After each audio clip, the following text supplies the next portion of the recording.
Bom, pessoal, dando continuidade à nossa aula, né?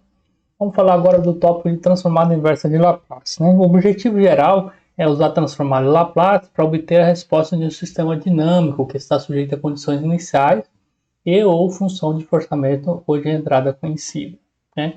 Então, a ideia da gente realizar, né, a transformada de Laplace inversa aí é que ela permite a gente encontrar essa resposta do sistema dinâmico, né, a solução lá da nossa equação diferencial ordinária. Tá? Então, a abordagem sistemática para resolver uma EDO e obter a resposta dinâmica consiste em tome a transformada de Laplace de cada termo na EDO e incorpore as condições iniciais utilizando as propriedades de diferenciação. Né? Então a gente vai fazer a transformada Laplace e incorporar as condições iniciais aí, né, com a propriedade de diferenciação. 2. Usando o resultado do passo 1, resolva a transformada Laplace da variável dinâmica y de s.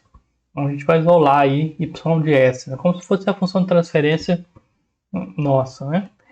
E 3, obtém a resposta dinâmica do sistema tomando a transformada inversa de Laplace. Tá? Então a gente vai aplicar a transformada inversa de Laplace em y de s aqui. Então a gente encontra a solução aí, a resposta, né, do nosso sistema, tá? O y de t.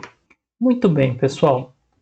Então vamos fazer esse exemplo da transformada inversa de Laplace, né, por 8.6, né, seguindo os passos aqui que foram dados. Né? Então a gente vai escrever transformada de Laplace de cada termo, né? Os termos são esses aqui, né? O 2y2 ponto, 10y ponto e 12y ponto, né? E tem a entrada aqui também o de t, né? Que é dado por 4 de t, que é 4 vezes o degrau unitário, né? E temos as condições iniciais aqui. Bom, vamos fazer de cada um dos termos aqui. Então, a gente vai fazer cada um dos termos, né? Usando a propriedade da diferenciação, né? Para f ponto, f2 ponto, então cada um tem as suas condições iniciais aqui. Então, o que é feito aqui é exatamente isso, né? 2 vezes a transformada Laplace de y2 ponto, fica s ao quadrado por ys menos s y0, né?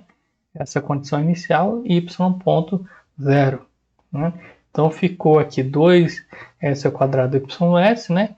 Mais 2 vezes s y0. Y0 é menos 1, menos com menos mais, fica mais 2s.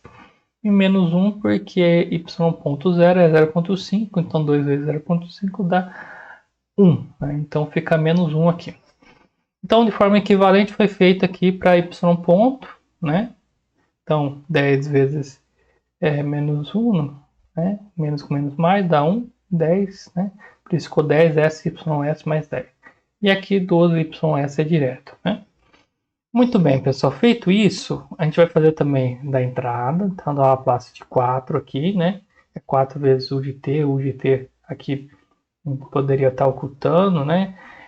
Tanto faz aqui, tá, pessoal? Se eu fizesse, olhando na tabela aqui, transformar Laplace, né? O de t 1 sobre s. Aí vezes o 4, né? Não fica 4 sobre s, ou se eu fizesse 4, né? O número 4 ficaria 4 sobre s também. Então, os dois são equivalentes aí. Né? As duas formas que vocês podem, se aparecesse aqui também só 4, também ficaria 4 sobre s, tá? Muito bem. O que a gente vai fazer agora? A gente vai compor, né, combinar todas as transformadas de Laplace, né? Então, combinando todas elas aqui, né, substituindo nessa equação, né, nessa equação diferencial ordinária, né, na equação de entrada e saída, a gente obtém essa equação aqui. E aí, o que a gente vai fazer? Colocar o y de s em evidência, né? Vamos ficar dessa forma aqui. E aqui é o 4s menos 2s menos 9.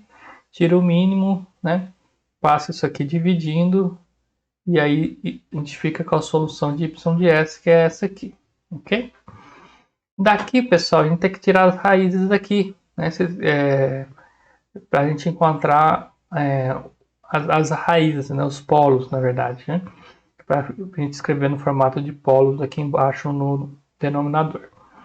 Então, a gente pode fazer s ao quadrado mais 5 mais 6 aqui, faz usando roots, né? Lá no MATLAB, no Octave.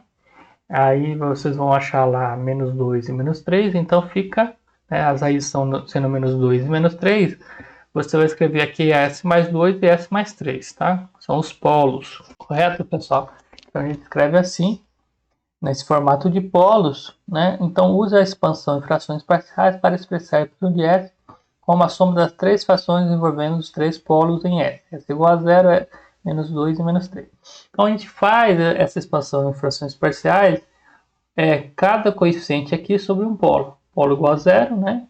A 2 é S mais 2, né? Se o polo é menos 2, daqui tem que ficar S mais 2, né? Porque S mais 2 é igual a 0, S é igual a menos 2. Então, passando para o outro lado, fica S mais 2.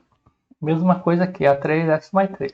Então, a gente fez as expansões parciais. Aqui ainda a gente não vai discutir como resolver as frações parciais, tá? Mas a gente tem que encontrar esses coeficientes.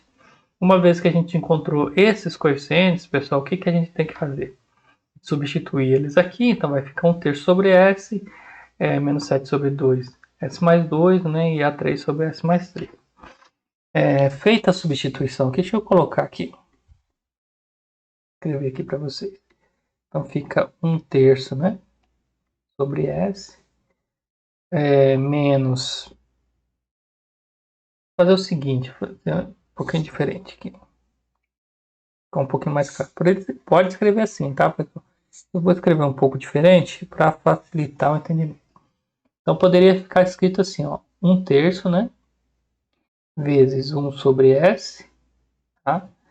Menos 7, 2, né?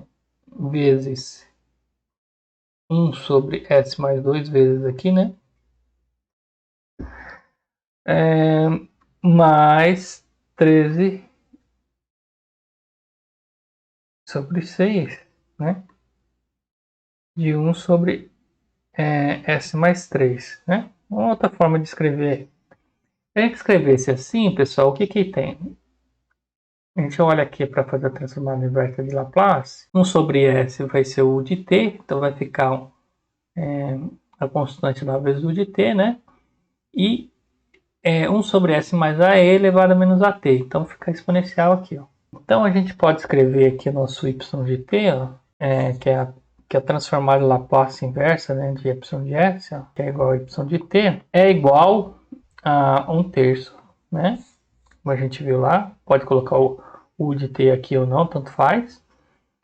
Menos 7 sobre 2 elevado a menos 2t, o azinho aqui é 2, mais 13 sobre 6 elevado a menos 3t, né? E aqui o azinho é 3.